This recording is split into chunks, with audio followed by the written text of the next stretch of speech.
A very good evening to you. Thank you, everyone, for joining us here on Global Television. We're live in Abuja, Nigeria's capital.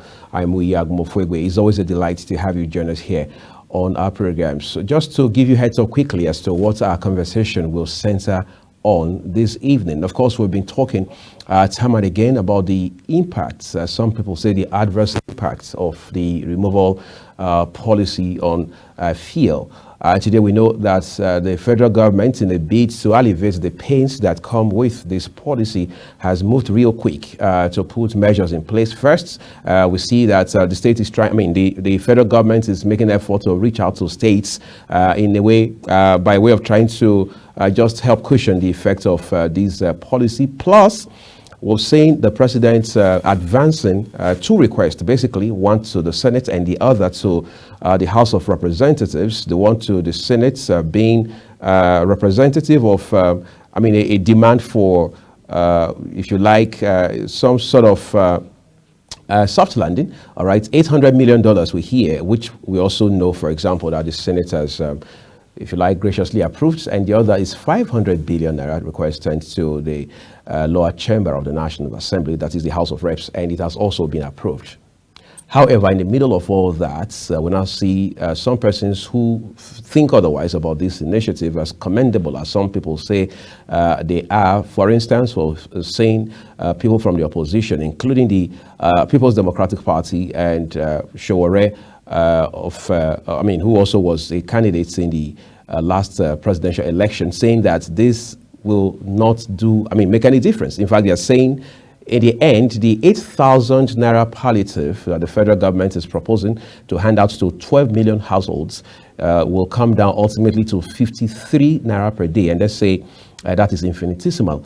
Some have even gone ahead to say it is the president or the federal government's scheme to siphon public funds. However, we want to concern ourselves here on Global Television with what government is doing and how much of difference, whether for the better or for the worse, that makes in the lives of Nigerians and the grand scheme of things. Tonight, I have joining me from Ontario, Canada, a Nigerian who is very, very passionate about humanitarian projects and how social intervention measures can reach those who have been targeted.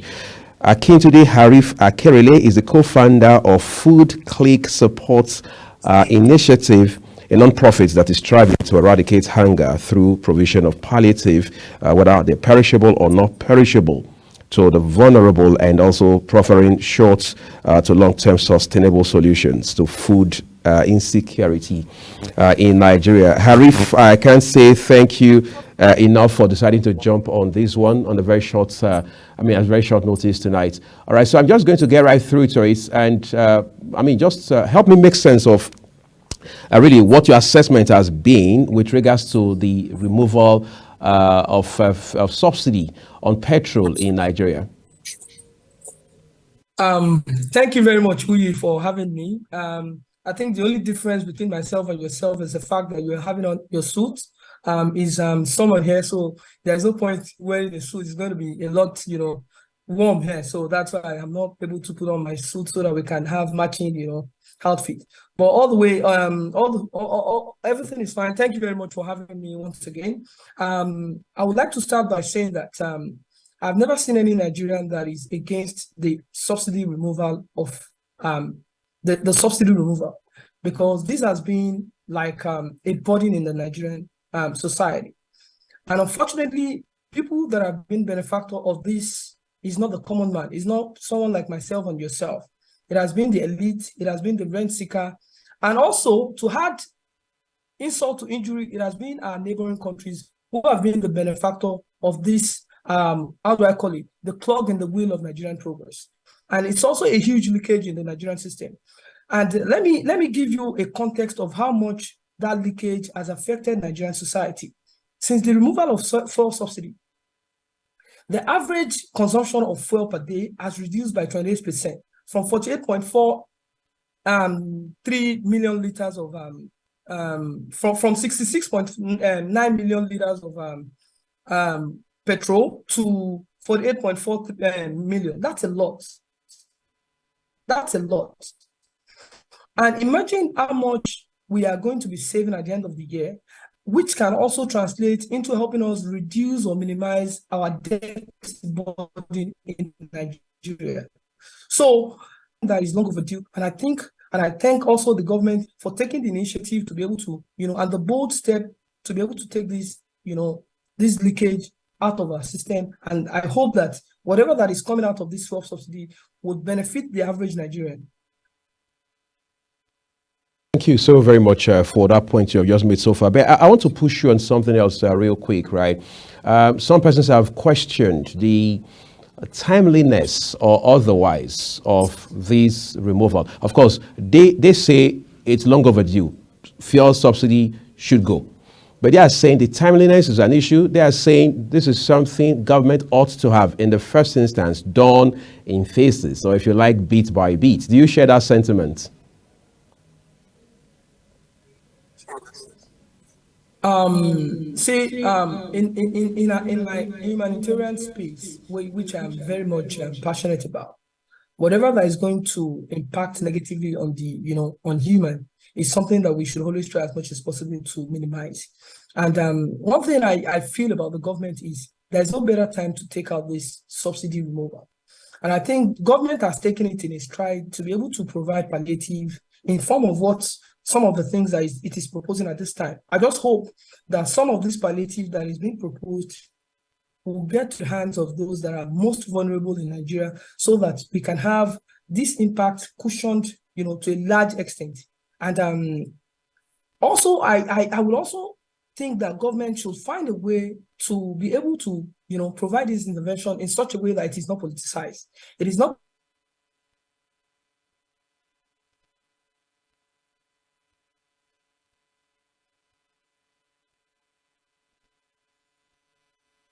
We lost our guest there, Akintide, for a minute. We are going to rejoin him as quickly as possible. In the meantime, was making a point as to the idea and then the timeliness of this removal policy in light of the impact it's now having on Nigeria. Of course, it's also putting pressure on government, no doubt about that. But we're just going to help you make sense of all of this and more when we return from this break. Do stay with us.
Hello.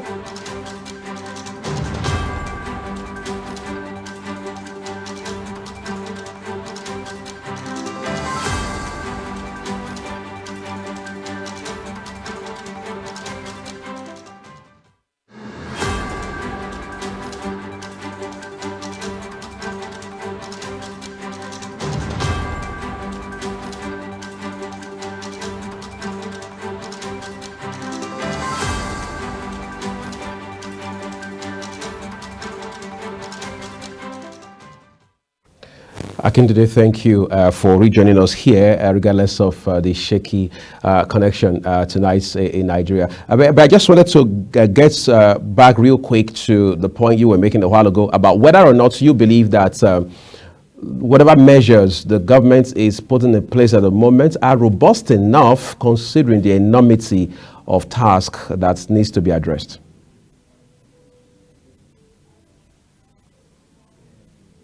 I saw that intervention and I went through all of the things government is proposing. I would say they are more of a long-term plans. The only short-term plan is the proposed 500 billion, 12 million families. But every other thing is a sustainable long-term plans that are being, proposed by government, which includes like the year-round agriculture, mechanization, which is long overdue, the synergy between, the Ministry of Water and Agriculture. These are long-term impact. But on the short term, what I think that government, because I have had this argument that government is providing palliative, which is not sufficient. Government is not supposed to provide all our needs, but government is supposed to provide something that at least would help us be able to reduce the impact of whatever situation that we are going through. For example, Canada is currently providing new grocery rebates to people that are eligible families that because of the fact that since pandemic, the prices of commodities globally has increased.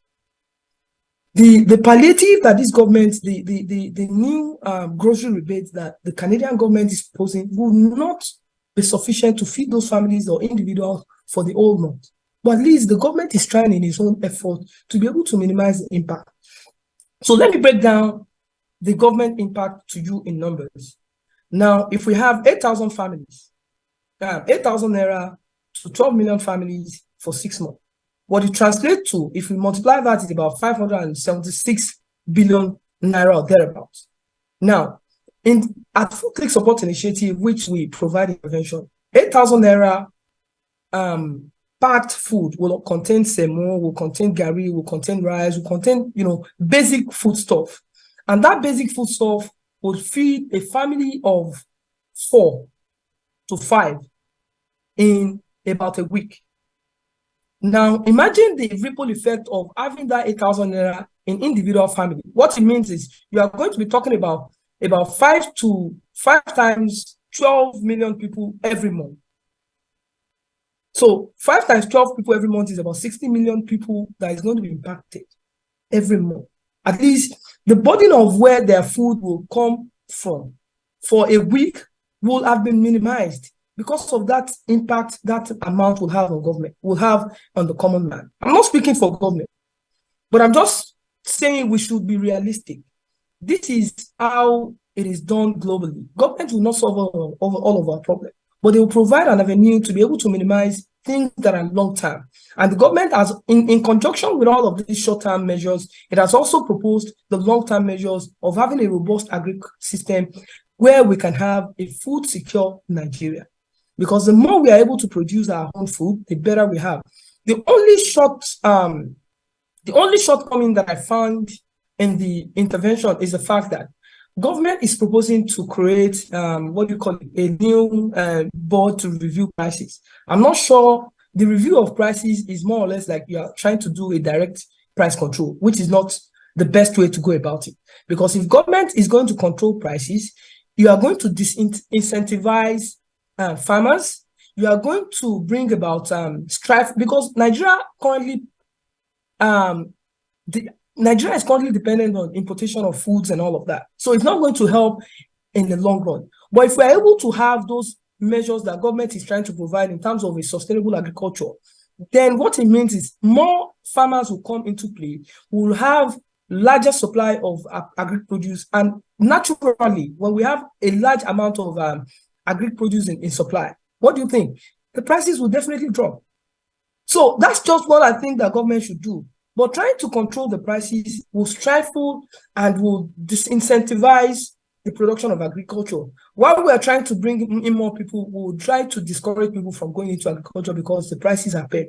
But let the prices come alive by itself, just like government is thinking of fuel subsidy, FX policy. I think this is the way to go. And I think that's what government should do. They should not regulate. They should try and let the market control itself, allow those other robust policies of agricultural incentives, farm mechanization, and all of those things that will encourage more people to go into farming, because that's the only way we can have a food secure society. Food security is not just about providing palliatives to people. It's also about long-term solutions which can only be provided or preferred by agriculture, by having a robust agricultural infrastructure. Generally concerned about what Nigeria borrowing profile stands at. I mean, debt profile, I should say, the debt stock, some people call it, stands at today. But then we see more borrowing happening, especially in the face of these policy fuel subsidy removal policy. For example, there are two requests by the president now, which have been granted. One to the Senate, the other one to the House of Representatives. Do you think it's smart enough, I mean, regardless of how much of a sincerity or purpose government may have, to go ahead to borrow more just because we want to solve one problem? Because some people say most times what we do in Nigeria is, in a bid to solve one problem, we create four more problems. Do you think that's what we're dealing with here? Oyi, I need to be sincere with you and upfront. There is nothing wrong in government borrowing money. America today has a debt profile of $32 trillion. And they are still proposing a $5 billion infrastructure project for the American population, because they know that in the investment in infrastructure is where you see seasonal jobs. There's always money that is recycled within the system that allows, and infrastructure is investment. Current debt profile of Nigeria stands as about more than $100 billion.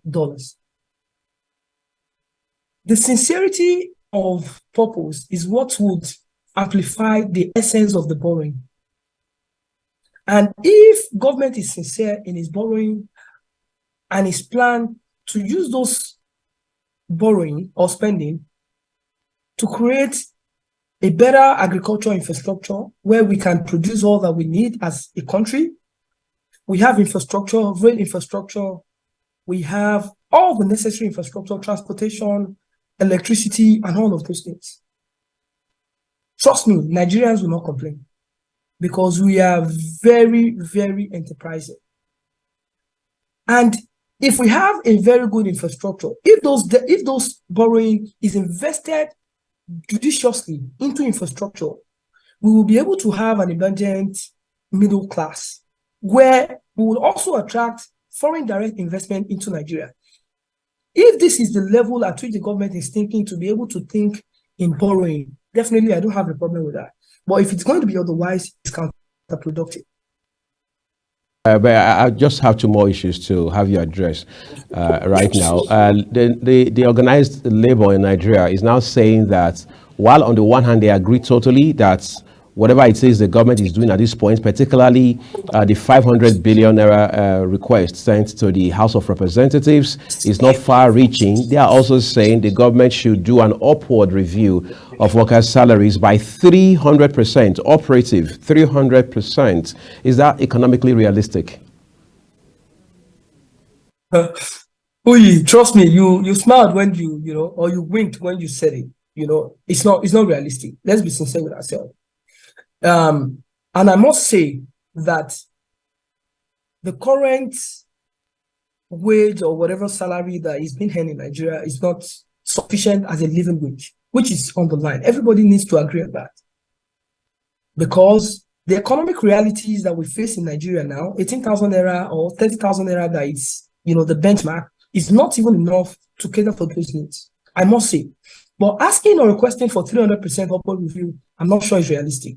Because number one, currently we don't have the capacity to be able to pay that amount of money. Of course, I understand that on the side of government needs to also cut costs on how much expenditure is being made or how much is being spent on governance.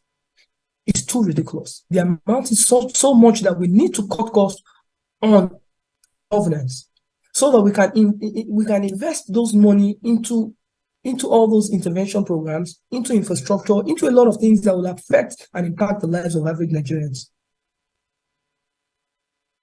So, right. So on the side of labor, I think labor should take a much more realistic. Okay. I just hope we've not lost Akin today for the second time in the course of this conversation tonight. But if we have, it means we will have to reconnect with him by all means as quickly as possible so we can address just one issue before we're done with the show. Stay with us.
Akin today was just making a point a while ago about Labour's demand of 300% upward review of workers' salaries in Nigeria, and was trying to make sense of how unrealistic that is at the moment, given where the country is economically. But I hope we're reconnected with him. I can thank you for your patience through these trying times, I should say, in the course of this discussion tonight. We have just a few more minutes before we wrap it up, but I would like you to quickly react to something. I'm sure you've been following the news back at home, even though you are based in North America. The president yesterday declared state of emergency on food security, and also mentioned very specifically of how that 500,000 hectares have been secured to help expand that frontiers with regards to food security and all of the elements around it. You are no stranger to these issues, I suppose. Would you like to react to that?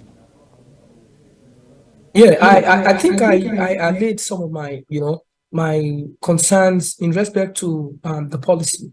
A lot has been said. I think what encapsulates the entirety of what government is trying to talk about is they're trying to evolve a sustainable agricultural plan that will ensure that Nigeria is able to feed itself or herself. So, and the only reservation, like I said, all the plans are fantastic. Mechanization plans in Nigeria is long overdue. We have limited number of tractors across Nigeria, which a serious country that is a country that is serious about feeding our citizen or food security would take very, very seriously. There are a lot of ways that we can expand on our agricultural, on sustainable agriculture. And if we are not able to do that, we can sufficiently feed ourselves. The food security, the emergency declaration by government or the president would mean nothing. Will amount to nothing, because at the end of the day, we'll not be able to meet up with what the expectations that those interventions or those plans should meet. So, but the only thing or the reservation that I have on the side of government is, while you're trying to do all of those things, government should not control the prices. I saw that in the policy, and I'm vehemently against it, because we are an importing economy. We still import some of our goods. And if we control the price, what it means is it sends a wrong signal to those that are current players and to those that are intended players, and even to foreign direct investors that are planning on investing in agricultural food chain. I know a lot of things. We still have a hugely disconnected value chain within our agricultural system. Let me give you an example. In 2016, Netherlands made about $16 billion from cocoa and cocoa derivatives. And Nigeria, and Netherlands doesn't even produce anything, none of that. So, but imagine that Nigeria, that is one of the largest cocoa producing states in the world, is only able to make a meager, I think about $144 million. You can see the disparity. So we need a lot in building that value chain. We need a lot, we have a lot to do in trying to build a more robust and a more sustainable agricultural food chain. And we can do it. But we just need the will and the commitment of government to those policies that it has highlighted in the plan. And I think if government is able to implement a lot of it and review some of the things that have been, mentioned in the plan, a lot of things can be done, and we can have a more sustainable and robust structure in Nigeria that will feed Nigerians and that will make food production a lot more cheaper for people to be accessible, and it's also going to be equitable, because when the prices of food are competitively low, people are able to afford it. And that's my take. Much, I mean, it's a fine place to leave it on this conversation. I've been talking with Akintunde Harif Akerele. He's the co-founder of Food Click Support Initiative, a non-profit that is striving to eradicate hunger through provision of palliative, perishable and non-perishable food. Thank you, Akin. We can't appreciate you enough for helping us make sense of this conversation. And we'll hope to talk more about several of these very burning issues as they relate to Nigeria. That's what we're living it, everyone. Thank you for joining us here on Global Television Dinner Conversation. I am Uyi Agumofwegbe. Enjoy the rest of your evening. Thank you very much, Uyi, for having me.